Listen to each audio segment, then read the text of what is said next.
Thanks, Terry. There are 3 construction options that the city is looking at to widen George Washington Way, Aaron Drive, and Columbia Point Drive, that intersection right there. You know, we talk about the Tri-Cities being a great community, and today they were absolutely incredible. Literally hundreds of people showed up to put their arms, their loving support around this now broken family. Back to local news, and boots are tapping and people swinging at our local Benton Fairgrounds. It's the 13th annual Columbia River Cowboy Gathering. Terry, what you're looking at right now are the flames. We're about half a mile from Hanson Park Development.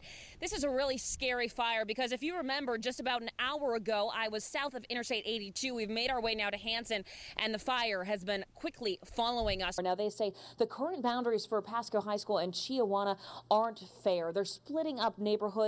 And worse, they even say they're causing some families to leave the Pasco School District. Pop-Tarts, cotton candy, ring pops, Munchie Way. Hold up, Munchie Way? Look again. This isn't candy. Well, it is, but it's laced with pot. It's insane. And you're probably thinking the same thing. Who do you think these companies are trying to market?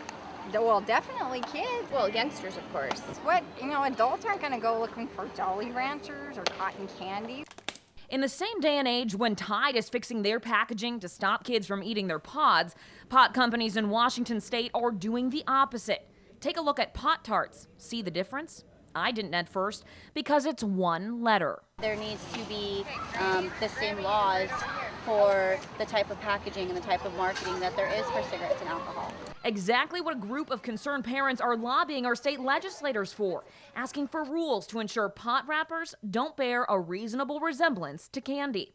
You're back. It's because although the draft rules released last week prohibit advertising within 1,000 feet of schools or playgrounds and not using ads with cartoon characters that appeal to kids, there's nothing about packaging. It's hard enough as it is raising kids in this day and age with the internet and Facebook and everything. Now we have to worry about them getting their hands on something that they think is candy, but it's not. It's drugs. Can you hear me? Jennifer Ayala was at Columbia Park with her 2 sons when one of them needed to use the restroom. She didn't think much of it when they walked inside. He's 5, he's out of habit, closes the restroom door and goes to the restroom. But when Jennifer and her sons tried to leave, they couldn't. I can't open it. It's stuck shut. The door wouldn't budge. I thought, did someone lock us in here? And then I'm like, no, that's crazy. Within minutes, she's trying everything. I try to open it with my son's shoe, and that doesn't work.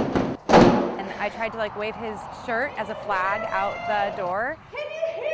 Hello? And that doesn't work either. Nobody can see it. I climbed up on top of the stall and put my hands against the window grate and just started to yell. Help!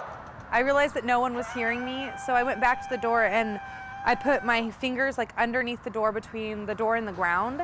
And I was trying to pull it open, and it just seemed like it wasn't budging. And the harder I pulled, I seemed to bend the door more than the door seemed to come open. Without a doorknob, there shouldn't be a way to lock the steel-sided door unless it gets caught. He bent this back down already, but this was here, and it had gotten stuck with this piece of the door. The faulty plate acted as a wedge, closing the family off. Her cell phone in the car, so Jennifer's only hope would be getting someone's attention.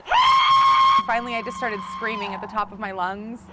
Anytime anyone passed by in a car, someone jogging. 2 hours went by and her 2 boys started to pray. That's when Jennifer heard a bang. And I just jumped down and I said, is somebody out there?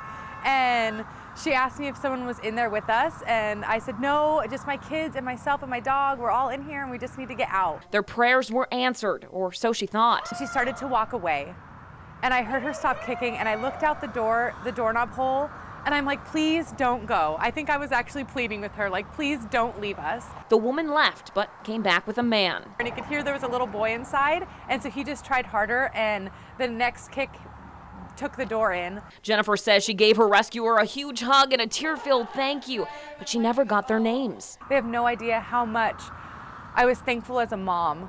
I felt so helpless at that moment when my kids were stuck in that bathroom, and I didn't have a way to get them out. On October 12th, 2006, everything that my life was changed. I hit my head backwards and received my first concussion in that game. If Zach Lystedt had just gone to the bleachers, just sat out the second half, this wouldn't be his reality.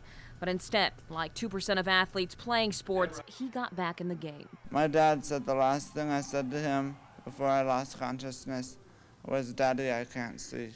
A second concussion in the fourth quarter almost killed Zach. Half the blood in his body went to his brain, causing 10 strokes and placing him in a coma for 2 months. It's not Zach's concussion that was a tragedy. It was the way his concussion was managed. That's the message Dr. Stanley Herring is trying to hit home to parents. When in doubt, Just take them out. Just take them out. It's really pretty simple. 50% of second impact injuries result in death. The other 50, like Zach. And you can replace Zach's name more and more with Ashley or Sarah because girls basketball players are 240% more likely to get a concussion than boys. Girls soccer, 40%. And it's not just high school either. It's quickly moving down the ranks into middle school sports too. Both genders, all sports. Dr. Herring says because it's so widespread, it needs to be the parent's job to look for signs and the athlete's job to report symptoms. This isn't pro ball, he says. There aren't 20 medics on the sidelines, but there are at least 20 parents who can and need to be watching. And if there's a concussion, it's everybody's job not to argue with the doctor. You have to meet criteria for return to play, and meeting those criteria for return to play is not your responsibility as a parent or coach. It's a medical decision. That's my responsibility. Not only just the law, thanks to Zach, it's just the right thing to do. The choice is obvious. Whenever in doubt, sit them out.